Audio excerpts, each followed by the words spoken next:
অরিজিৎ বাজারে ভালো মাছের ডিম পেয়েছে, তো নিয়ে এসে বললো নে তোর যেরকম করে ইচ্ছে সেরকম করে বানিয়ে নি, কারণ অন্যদের বানানোতে তুই গন্ধ পাস। তো আমার মতো যারা গন্ধ পাও তারা এভাবে বানাতে পারো। এটা আমি আমার মায়ের কাছ থেকে শিখেছি।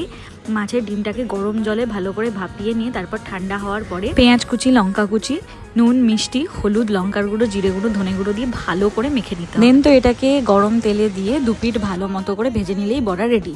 কিন্তু আমি এখানে ইউজ করেছি চামচ, কারণ চামচ দিয়ে আমার করতে খুব সুবিধা হয়। স্পুন ইউজ করলে আমার যেটা মনে হয় পার্সোনালি খুন্তি দিয়ে ভেঙে যেতে পারে, চামচ দিয়ে আমার ওটা ভাঙে না। আর আরেকটা ব্যাপার, যেটা গরম জলে এটা যেহেতু ভাপিয়ে নেওয়া, তো অনেকেই এটা ভাববে যে এটা বোধহয় ভেঙে যাবে, গুঁড়ো গুঁড়ো হয়ে যাবে, তেলে দিলে জমাট বাঁধবে না। বাট আমি তোমাদের আমার প্রত্যেকটা ব্যাচের প্রত্যেকটা বড়া দেখালাম, একটাও ভাঙেনি, একটাও এদিক ওদিক হয়নি। এই যে লাস্ট ব্যাচ, এটাও ডান, গ্যাস অফ করে দিই।